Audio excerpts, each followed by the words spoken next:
Hola, ¿qué tal estáis? Irina nuevamente por aquí desde Ceuta. Y bueno, para poneros un poquito al día de la situación, comentaros que aquí en Ceuta sigue habiendo muchísimas personas que se encuentran en situación de calle. Es difícil determinar el número de cuántas personas se encuentran viviendo en la calle, pues porque muchas de ellas intentan esconderse, están en la montaña, etcétera, pero también sabemos de cierto que hay, bueno, muchos de ellos y ellas pues son menores.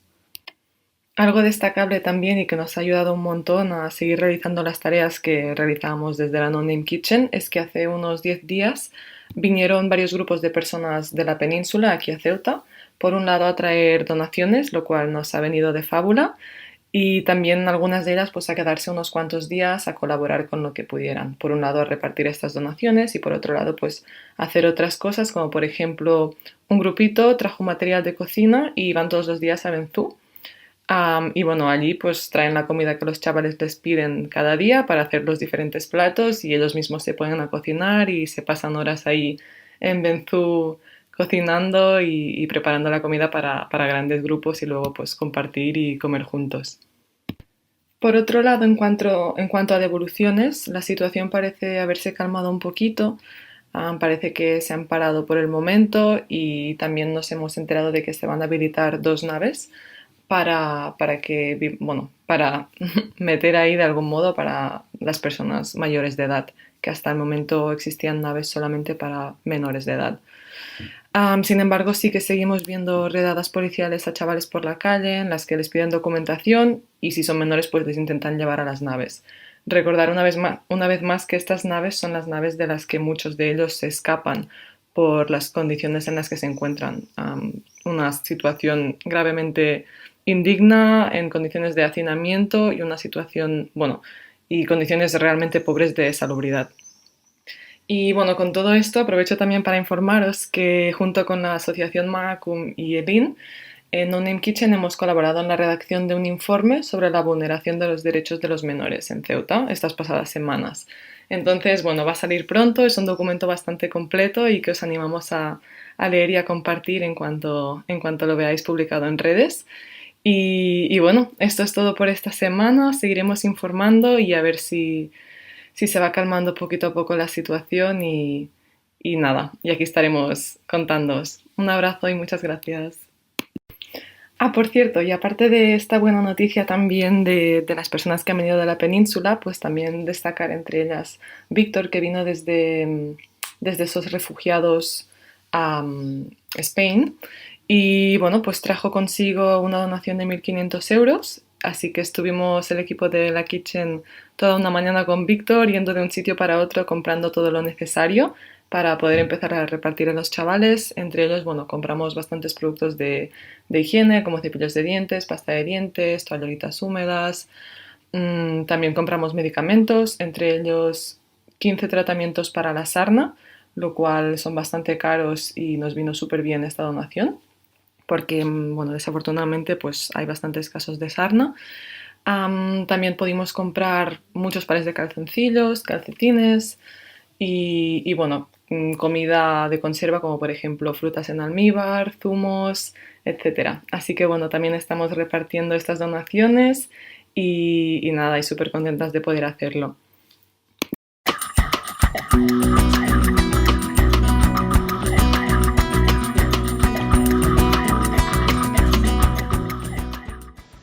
La Policía Nacional es un instituto armado de naturaleza civil, con estructura jerarquizada que tiene como misión proteger el libre ejercicio de los derechos y libertades y garantizar la seguridad ciudadana en el ámbito de actuación en todo el territorio nacional.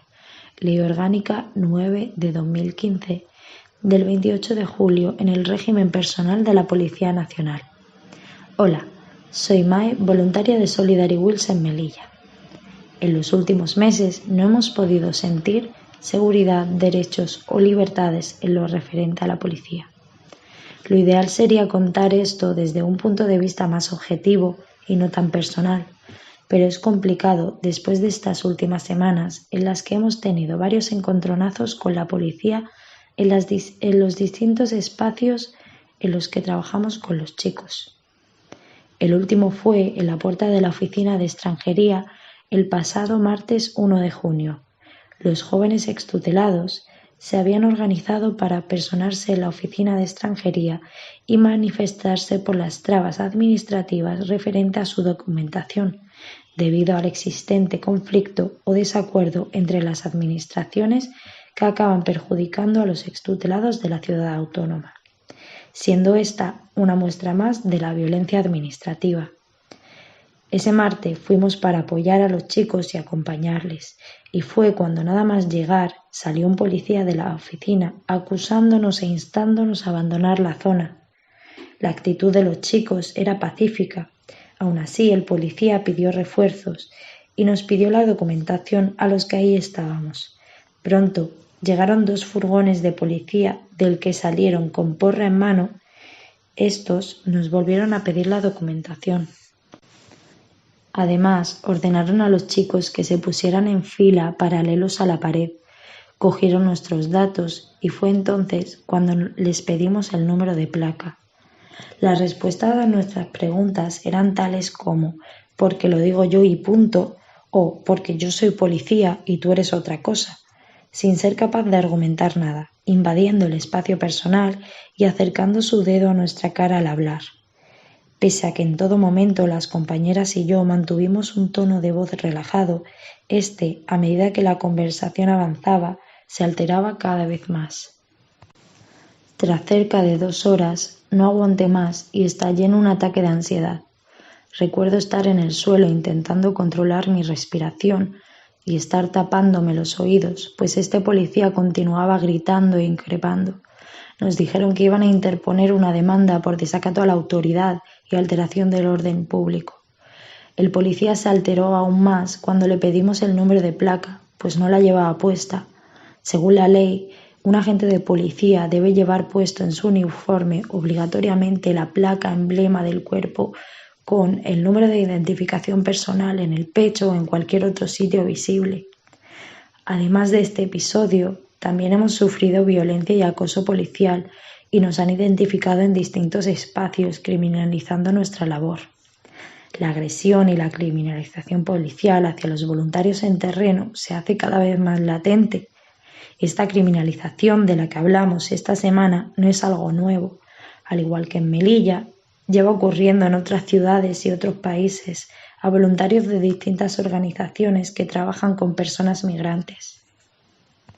Muchas gracias a todos los que estáis ahí escuchando y apoyando. Los ánimos no decaen. Seguimos luchando. Hasta la semana que viene.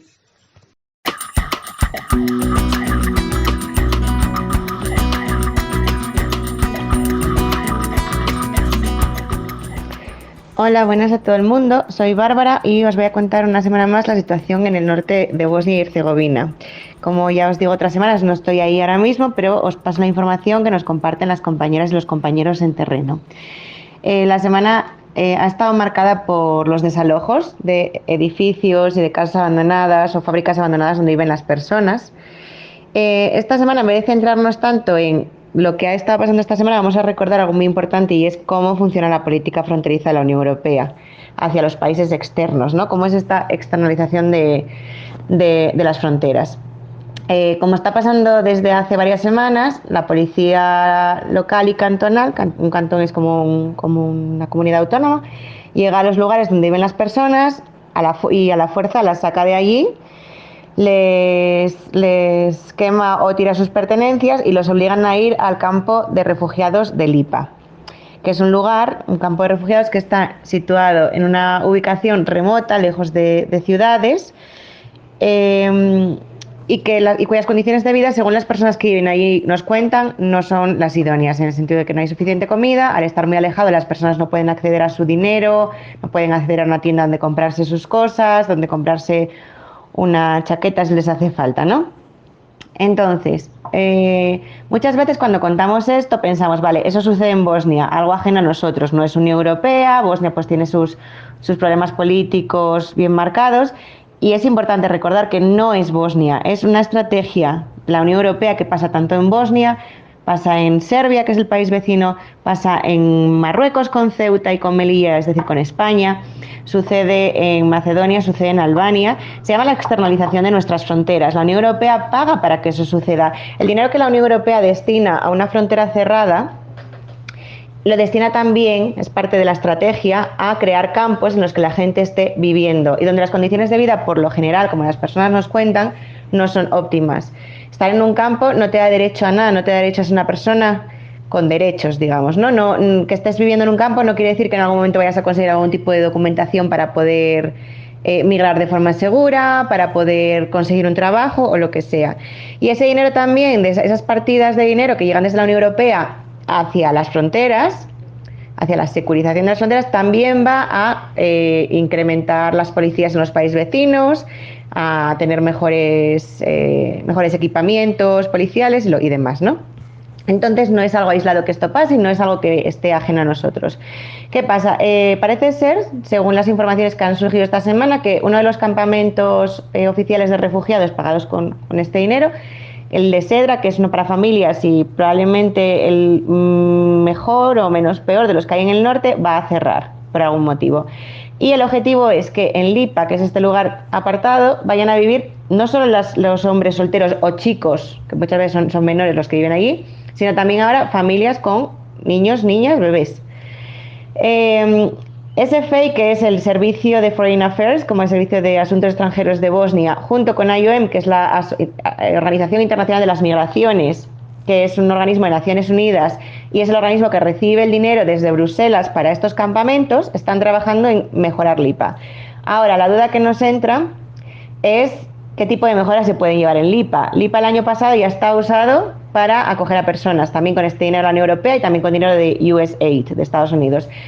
La ubicación de ese lugar tan remoto hacía que fuera muy difícil llevar agua para todo el mundo, hacía que fuera muy difícil crear electricidad para cumplir con los estándares que se marcan desde la comunidad internacional, ¿no?, para tener campamentos de refugiados. Y ahí fue cuando se decidió que ese campamento se iba a cerrar, que luego al final acabó viéndose, bueno, pasó el incendio que pasó en diciembre, entonces después de ese incendio, obviamente, IOM se acabó yendo porque ya no cumplía con los estándares europeos, pero acabó forzándose a la gente de forma local a vivir allí.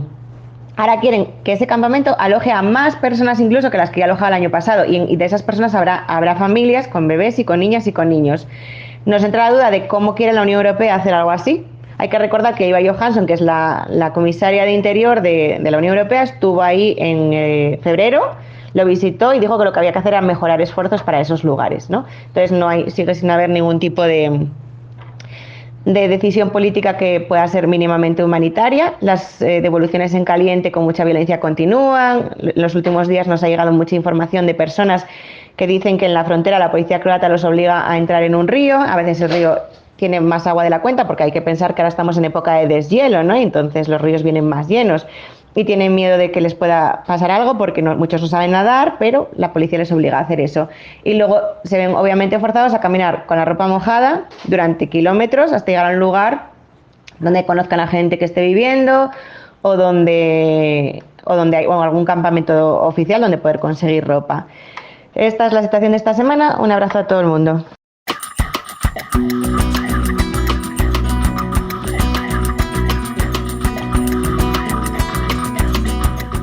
Hola, hola, soy Ariane, informando desde Patras.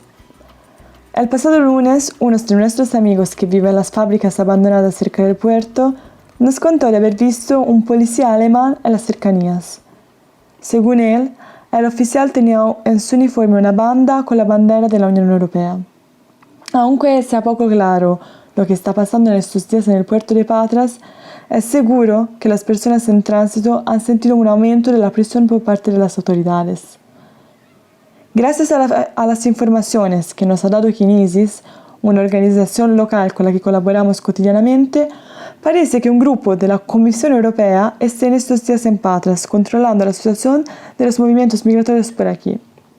De hecho, ha sido una semana bastante tensa. Las personas que viven en las fábricas cerca del puerto han recibido amenazas de detención por parte de las autoridades si hubieran salido de las fábricas a lo largo de estos días.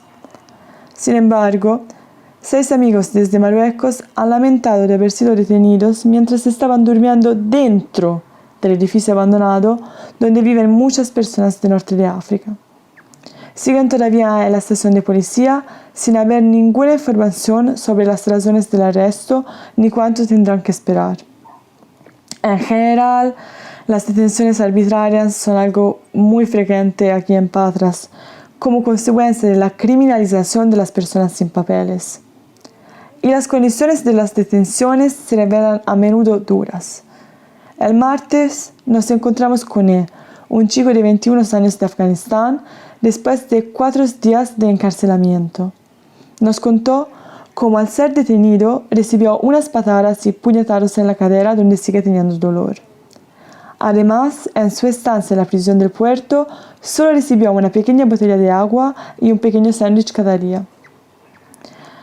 La violencia interna en general se junta a la violencia de las frecuentes devoluciones en Callante desde Italia.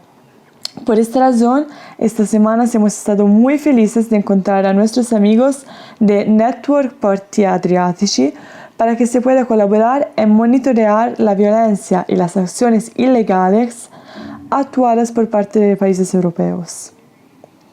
Además, hablando de colaboraciones, el viernes nos ha visitado Basilica Moon, que nos ha apoyado con donaciones de comida.